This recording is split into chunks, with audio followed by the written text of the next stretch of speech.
Bada bing, bada boom. You know what it is. Let's go. It's fight week, UFC Orlando. We're running a pod, man. Epi 1. Let's get after it, man. Let's break down a couple subjects here. We're going to talk about UFC Orlando. We're going to talk about PFL, a couple matchups, a couple fun things. So let's get right off rip. Main event, Wonderboy Thompson, Kevin Holland. Kevin Holland coming off retirement. Let's go. This guy was, laid off, put himself on the shelf.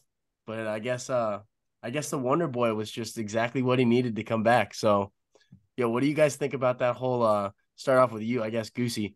Dude, this guy retires. I mean, this is such a great matchup. How could you not come back for this, huh? Yeah, for sure. He retired for about 3 days, I think, or he talked about it and then actually retired.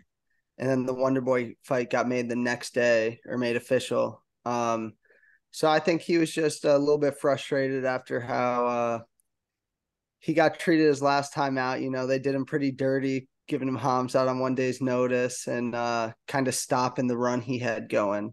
So he had been asking for strikers, and the UFC gave him a pretty good matchup to make up to him. He's gonna have a tough fight, but it is what he wanted, a chance to go out and prove himself. So I think it'll be a pretty explosive main event. Facts, bro. This card's just filled with just fire headlines. Uh, what's your take on this Holland matchup with Wonder Boy Dano? Well, I like it. We've talked all week about how finally both these guys are getting stand-up strikers. So I think, in the past, these guys have not necessarily came into fight week with a little chip on their shoulder, but if you're a stand-up striker and you're going in against dominant wrestlers like Gilbert Burns for Thompson or Bilal, and then you got Holland with Hamzat, Vettori, and so on. It's just something in the back of your mind that things might not go the way they really want it to go. Whereas in this fight, they're both going to want to be up on the ground or up on their feet, excuse me. And I think this fight's totally going to stay up on the feet. We're going to get a kickboxing display of freaking greatness. And I think it's just these two guys that are gonna just go on to show us what they got. Facts. Fish, what do you got on this one? Nah, yeah, I mean Hamzat did what he had to do. I don't know about the glove tap or not. I mean, if I'm Kevin Holland, I'm knowing that bastard shooting on me in the first fucking 3 seconds, no matter what. I mean, I'm ready for that. But I mean, he did his best to try to get out of there. But I mean, he finally gets a stand up bout. Got ragdoll a couple of times. Brunson Vittori, he's had his like Goose said, had his little run on his way back in. But I mean, I think it's a good matchup, but it's gonna be I don't know. Stephen Thompson's getting a little older now. Holland still prime, active as hell. I mean, dude, he's been one of the most active fighters on the roster, I'd like to think. I mean, just throughout the COVID and all that. But yeah, I'm hyped for that one. Dude, another huge name. We got Tai Tuivasa coming off a pretty quick turnaround here. Bam Bam in person. Geeks will be on the scene. This is going to be such a lit event. So many big names, so many big stars. This might be a little bit too quick of a turnaround, though, for the kid. I don't know what he's doing, bringing himself to O-Town, but I love it, and I'm freaking here for it. It's going to be a tough matchup for him. Sergey Pavlovich definitely has some nukes in his hands. So that one's going to deliver. I hope that everything goes straight with that. Everyone gets to see those guys square off. Fishman, what do you kind of got about Bam Bam coming off that knockout? Bro, I mean, he did take some damage. I think he's all right. He was up in Disney the next day or so, I believe. But he's we're about to see a slugfest. But the thing with Sergey, I picked Sergey in the video, and I went out. I mean, I was at a Mohegan. This is during the summertime, and I dabbled on a Sergey round one, like the hit. So shit, I'm a ride Sergey, bro. Like I can't just fade the dude that has this resume. I mean, it looks like if someone gets touched in the first round by him, they're dropping. So I mean, that's my pick, bro.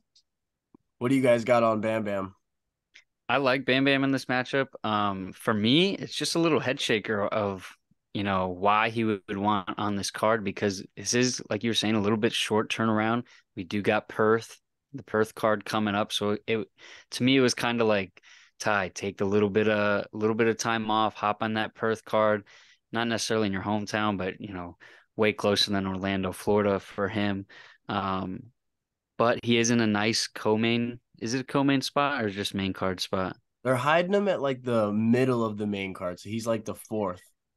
See, so I feel like, maybe he could have main evented his own fight night. He's kind of got that star potential now to where he could do that. He could have caught a co-main, but he wants to be in front of the fans. This will be a live event, so maybe he saw something that we don't. I'm rooting for Ty, and I picked Ty. I think he could get this one done, but there were some head scratchers going into this. Goosey, what's your take on this? And then, we also got Nico Price coming back. Yeah, no, those definitely two of the more exciting fighters in the UFC for sure. I'm going to start off with Bam Bam here. Like you guys said, obviously the worries about the quick turnaround, but he's talked about how his kid was chirping him a little bit about how all the great fighters have a belt. And he said he's going to go extra hard for that belt. So I could see him wanting to get that one back with a little extra motivation. I think he's going to be training harder than ever and come in here ready to go. I think the matchup, either one of them could have success. It really comes down to who has a better game plan on fight night, because if Pavlovich can use his boxing and stay outside, I think that's his best path. Ty's going to really have to get the leg kicks going and use them to get inside, because if he's stuck on Pavlovich's reach, I think it's about 10 inches. It might be a quick night for him. But either way, that's an explosive banger. I don't think it sees round two. So That's a very interesting thing that you brought up with his son saying every good fighter has a belt. That must be crazy, like to him just being like, damn, like I gotta be better, bro. Like that's Damn. nuts. Your kid's pushing you. Like that must be an extra little push for him. And I mean, that's pretty scary knowing that, me picking Sergey, but no, that's tough. I mean, he's pushing for it. I'm here for it. I'm trying to see him get up there and get the belt. That'd be dope. But nah, yeah, that's fine. Everybody wants to see a driven Bam Bam. You know what I'm saying? I feel like that's always been the thing, is he just kind of don't give a shit. But like if he can and Yeah. come out here and be like that, bro, how crazy would it be just seeing him ripping shoeies live in person? Yeah, Yeah, dude. we need What gives me a little bit of more faith in Ty, I guess you could say, was just Surreal Gone. He's just such like a crazy athlete. He's pretty much like a middleweight or welterweight up at heavyweight with just his agility and his kicks that he throws and his athleticism per se. And I just feel like Sergey is not that type of athlete. He does have that big power punch, but dealing with someone who's just jumping it up in front of you back and forth, it will be a lot different than Sergey, who I think will be a lot more flat-footed, a lot more standing in one place per se. So I feel like if this definitely could be a good matchup for Ty, but just stay away from that from Nuke. yeah, no, 100%. I brought his name up earlier. Let's talk about Nico Price. He's coming back after a big layoff, a couple of surgeries on his knees, fixing those puppies up. He's ready to go. He's got a really good matchup here with Phil Rowe. And by good matchup, I mean like this is going to be like fireworks, and there's no way around it. Phil Rowe, he's game. He's got some clean boxing. I know that he's been taking things really serious. Nico's got 6 kids to feed, and he's literally just a wild man. So this one's going to deliver. I wouldn't be surprised if it doesn't really see, the third round, I would say. I wouldn't be surprised if the judges don't need to play a part in this one, just given the craziness and the power in both these guys' hands.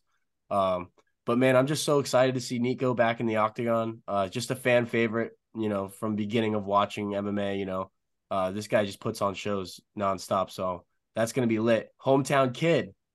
Dude, I'm excited for this one. I really like the matchmaking. This is an explosive fight. Both these guys really like it to get in there and just hit shots from wild angles, throw up wild submissions, and just go for the kill of all 15 minutes, And it's a good fight for Nico coming back. He's had success on guys with a little bit of reach on him because he's able to throw those wild shots, get inside, and then do his best work with that dirty boxing. But either way, in person, seeing them throw down is going to be insane. Phil Rowe, he's got some dynamite in his fists. It could be a quick night, any fight with him. And then we see him going out, getting the grappling matches, actively improving that side of the game. And it just makes this so intriguing to me. And obviously I'm riding for the hometown boy, Nico Price, 239. He says he's dedicating it for the hometown after the hurricane and everything. So I think he goes out with a little motivation, and I think he gets it done inside. Yeah, I totally agree. And Nico, for me, like this is such a,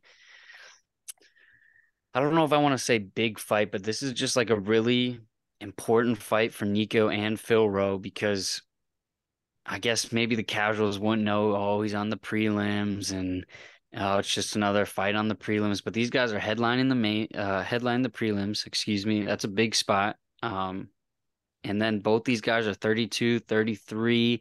I think this win really will help the stock of the fighter who wins, and then the guy who loses, I think it could hurt quite a bit. So I'm definitely rooting for Nico in this one. And then Nico, he just proves to be like one of those guys that you can't miss. Like don't miss this fight because we get those fights where it's boring wrestling and laying on top of each other for 3 rounds, but Nico has shown and proved that he can finish guys from his back, like the James Vick, finish guys from the back when the guy's laying right on top of you, like the Randy Brown. And he's just electric on the feet. So I think Phil Rowe, they'll be good dance partners together. And I think this is just a really, really important fight, more important than, just face value. Fishman, what's your take on the hybrid price? And then, we got the Francis Fire Marshal debut. He's coming in hot off the Contender Series. So give me your take on those couple guys. No, yeah, Francis Fire Marshall, we're there for him. The boy, let's go. The debut. I mean, he's more of a, he's got the grappling in his back pocket, but he came out in the Contender Series and just let the hands fly, and he was putting damage on the dude. So I mean, you could just see the dude's face in the later rounds of the fight. He was wearing it, but with the hybrid, I'm riding Nico Price. We got, I mean, Cape Coral. Like Goose said, terrible hurricane that hit us. More particularly them, the West Coast, but he's gonna put on. I like Nico, just the dogs he's faced in the past. I mean, he has experience. He's faced some crazy dudes. So I don't think, like, especially with like Michelle Pereira's, dudes like that, like that are just throwing everything in the kitchen sink at you. I think everything that Phil's got to offer him. I think Nico's seen it. And but yeah, I mean, Phil Rowe, good guy. Nico, good guy. But I'm pulling for Nico in this one. Let's get it. Let's get it. I mean, Francis the Fire Marshal, this guy's got a gas tank like no one's ever seen. I mean, the pace that he put in that Contender Series fight against a valid opponent, there was a whole bunch of UFC supporters and other fighters, right there in the corner with him. And he put on a masterclass. So I am way, way stoked to see the kid make his debut. He's coming out to some fire walkout music. Stay tuned for that. Make sure you're locked into your seat for the Fire Marshal as he comes in, man. Full-time firefighter, full-time MMA stallion. All right, let's move into the next topic. We got the Caveman, who's also on this card. Let's go. And he's another local, a new local. So what's the spin on him? Are we going to get some burps and slaps? I mean, I know that he doesn't want to retire. People will keep wanting to say that, but he just signed a new contract. So I think that he's here to rumble, man. Florida boy. What do you got, Goose? Yeah, when you watch Clay Guida, you can just tell that guy loves to scrap. And you love cheering for that as a fan because he's always going to go in, make it entertaining, and fight till the bell. And they got a good matchup. Both of them are on the latter ends of their careers. It's a matchup that either of them could win stylistically. And Clay always pushes a crazy pace.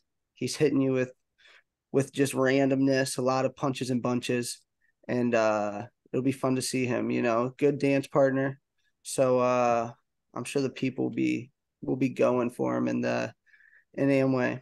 No, yeah, Um, burps and slaps, baby.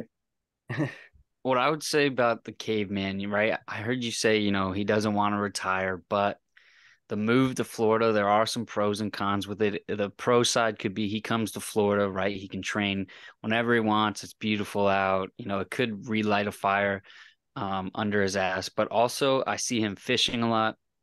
I see him just doing a lot of like outdoor activities. I don't even know, biking, fishing. I think he's been hunting and stuff. So moving to Florida might make him want to like just settle down for a little bit, get out of the fight scene. That is what popped up into my head initially. But on the flip side, I could totally see him just like I said earlier, relighting a fire under his ass. And he's the total guy to do it because of his fight style, always in your face. Um, he does take a little bit of damage, but I feel like he's one of those guys that just wears damage and he's good at wearing damage. So if it works and the shoe fits, Clay Guida might just be rocking it. Let's go. And another huge event that we got to talk about. We're going to be on the scene for this as well. We have got Ikon FC going down on the 2nd. That's going to be the Friday before the fights. A couple names on the card that people, some of the hardcore fans would know. We got Jared Gooden, who had his time in the UFC. We got Timmy Kwamba, who's a really big regional talent coming up. He's going to probably make it up to the Contender Series or get a call here soon. We got Solomon Renfro, who was, debatably robbed on the Contender Series. So he's making his run to get back into the big show or a bigger show. And then we got the main event, Anthony Cassar, who's an absolute stallion, national champion, Penn State heavyweight. So that's going to be fireworks. He's looking to make a big splash, jump right into the big stage. And he's very, very more than capable. And I cannot wait to see that. We're going to be there. Like I said, you hype for that, Fish? Let's go, bro. I'm hyped for this card, and but particularly, I think this is an opportunity for me to meet a couple of people from the native land. Shimon Smotriski, he was on the Contender Series. He had a good first round. I mean, he put the hands on the dude, but ended up losing. But he had a good bout. But he's back. He's fighting. I bet you Natan Levy's going to be there watching and supporting. He's fighting the next day. So try to get in a word with them, But yeah, that's the fight I'm looking forward to on this card is Shimon Smotriski. Yeah, let's go, man. That's going to be a big one. And I'm not sure if I'm supposed to say this, but I'm pretty sure that there's a rumor going around that Mr. Dana is going to be there. And this might be a looking for a fight Dana White. So we might get some serious content. Ferda coming out. So we'll see who we rub shoulders with. Goosey, what do you got? Yeah, just like you said, very good content opportunity, banger card, which I'm most excited for. But outside of that, I mean, it's a Jorge Masvidal promotion. Who knows who's going to be out and about? Fighters, celebs, Dana White possibly. I mean, we could have some fire interviews coming to you early next week. Who knows? Let's see. Yeah, man. If you see us out there, anybody that's trolling, man, hit us up, dog. We're going to be mobile. Mobile. Dano, what do you got?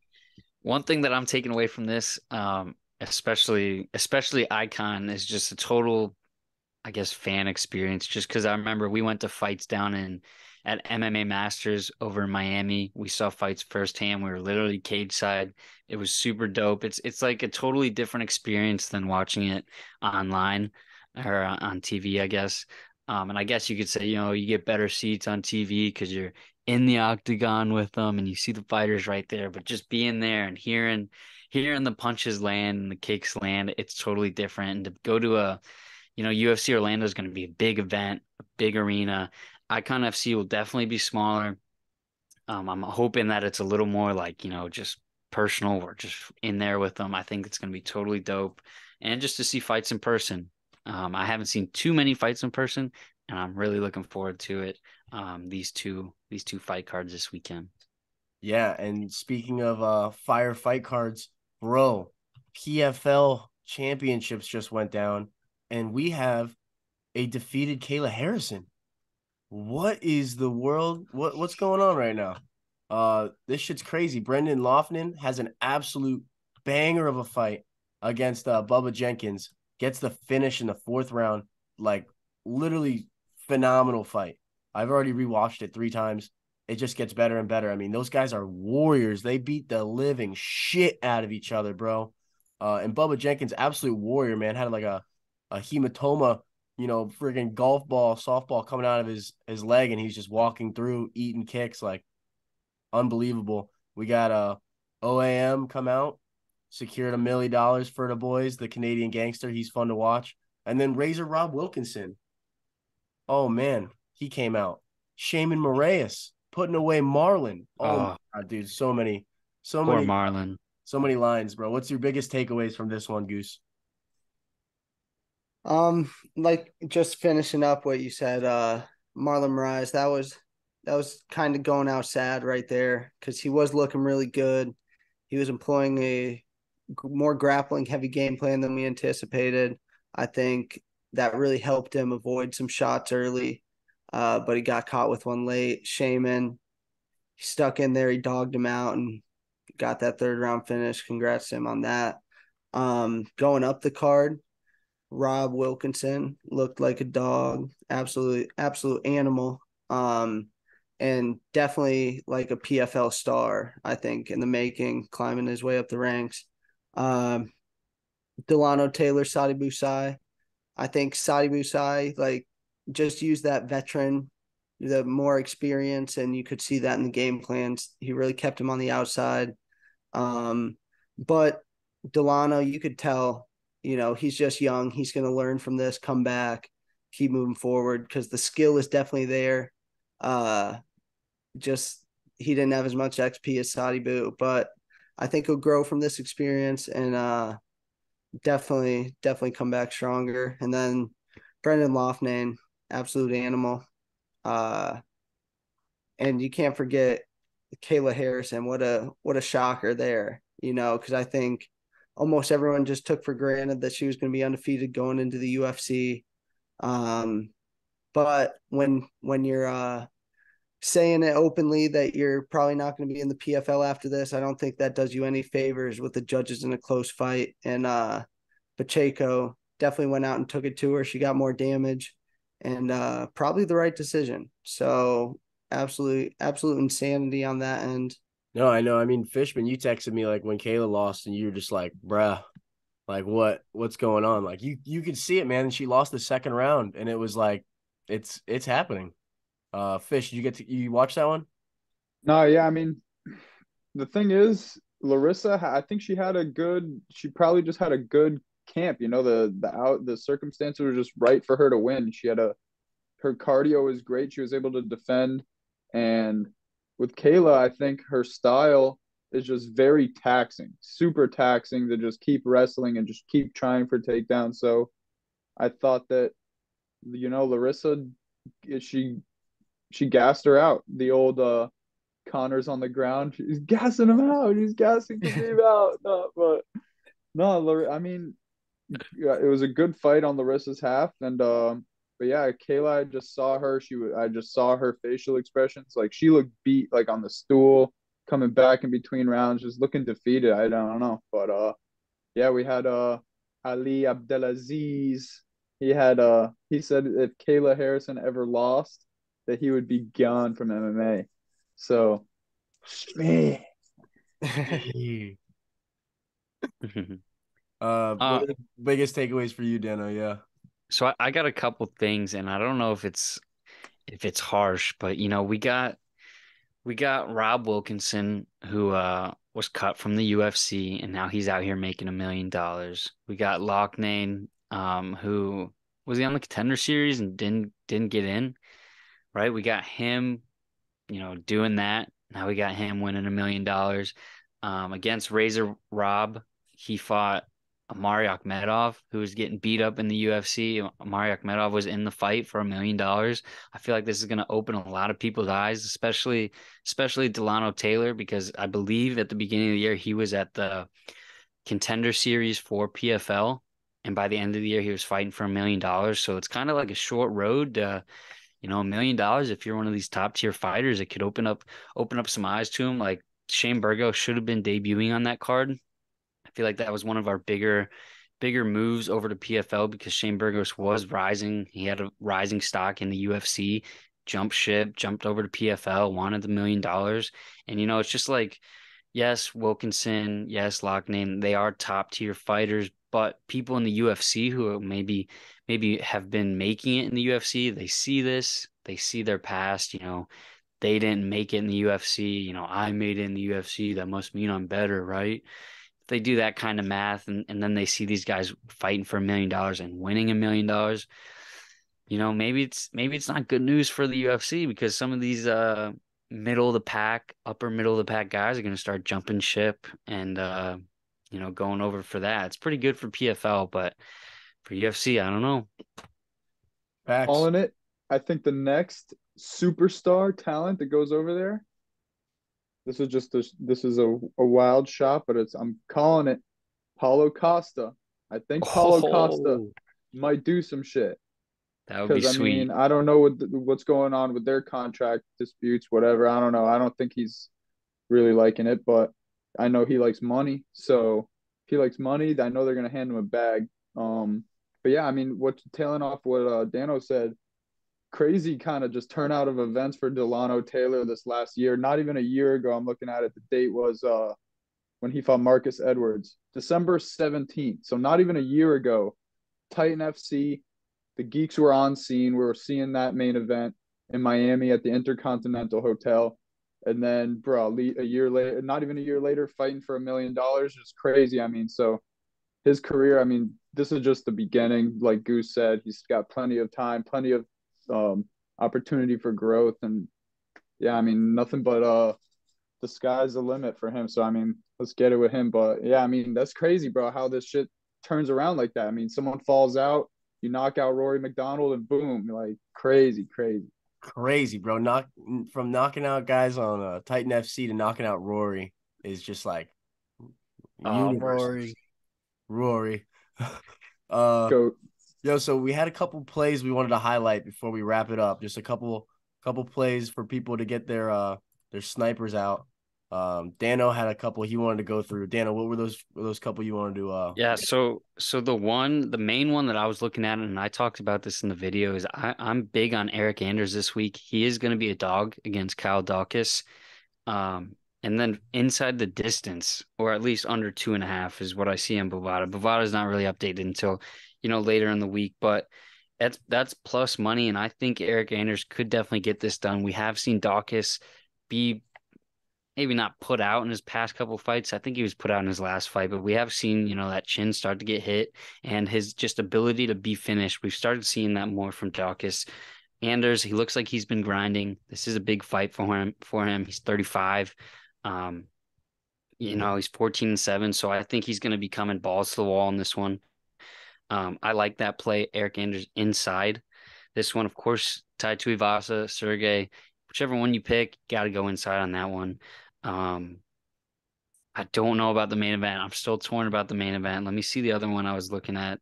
Um, Clay Guida, I think that one's going to go over too. Those guys are both durable and they're just styles. They're kind of styles where they're not really big finishers. They're more kind of just like they win rounds and stuff, in my opinion. I also like the Mark Diakiese decision a lot because he's another one where in his past he might have been finishing guys, but his style is more transitioned over to just wrestling and winning rounds. And Michael Johnson's a pretty durable guy himself too, and he's got a lot on his shoulders for this one. So I feel like it's going to be tough to put him out. Um, and then the last one is our boy Francis Marshall. I think he's going to get this one done inside. I'd love to see that prop. Like I said, the props really aren't up right now, but when that hits, when that lands, I say hit it. I think Francis Marshall, this will be a big weekend for him. let's go. And going back to that PFL card real quick, man. I have to make the shout out here. OAM, bro. A guy who, had a decent run in the UFC, just kind of had a little skid, 3-fight skid against the guys of the likings of Gilbert Burns, Armin Sarukian, and Alexander Hernandez. not 3 bad L's. Yeah, right at PFL making $1 million. I like those. I like what you were saying, Dano. I think that those are some valid takes. Anybody else got anything they want to shoot into that Orlando play talk? Yeah. Yeah, I have a few things I was looking at. I like a little parlay, a prelim parlay here. Yasmin, Uruguay, JSP, Jonathan Pierce, and then Nico. That comes out to plus 180. And I think that's pretty good value on the prelims there. On the main card, I like the Nikolaus Schnell under 2.5. I think that Nikolaus got some pop and most likely finishes Snell. But if Schnell does win, it's because he's hitting him with something crazy and getting him out of there. And then Tuivasa, I like him as a dog here. I think in what is going to be a slugfest, he thrives in that. And then I know I was outvoted on the sheet, but Barberena, he's going to be the bigger guy. He's plus 420. And if this fight gets stuck on the feet, I think he's going to be putting RDA in some dangerous spots. So not a huge risk, but could be decent payout. And then Holland inside for the main event for me. That's what I'm going with. Ooh. You're going against Wonderboy? You think Wonderboy could get put out? I think that 2 from Holland might do it, and then just some of his wild punches could catch Wonderboy when he thinks he's out of range because Holland has the reach on him a little bit. Okay. Yeah, bold take. I mean, I'm leaning Wonderboy just because of the XP and the high stand up. The level of stand up. Obviously, Kevin Holland has some flashy highlights back on his resume and whatnot, but so does Stephen Wonderboy. I know that age is definitely a factor, and that's kind of where my leeway comes in. Because if this was, primetime Wonderboy, you can give me primetime Holland. I'm gonna take Wonderboy. I don't know how that goes, but that's just where I would lay that. And then in this matchup, I think Wonderboy still got enough. He's been craving that stand up matchup. So, hey man, you ask for it, you're gonna get it. So you want a stand up guy, you're gonna get one of the most entertaining and dangerous stand up dudes in the whole friggin' division in the UFC. So, and we're gonna get to watch it, bro. We're gonna be right there, dog. Super hype. You guys got anything else you want to shoot in here before we bounce it? Oh yeah, if you're in Orlando this upcoming weekend, you're at UFC Orlando, and you do recognize us for whatever reason, come up, say what's up, get a picture with the boys. Let's do this. Yeah, we're getting active. We'll have an Airbnb out there, so we'll be there for the week, man. Let's get it, man. Like, reshare, subscribe, do the whole 9 yards, and stay tuned for more content because we're going in. Sir. Yes, sir. I'm CEO. Goosey Dano, front kick. We We're out. out of here. Epi 1 in the books. Let's go.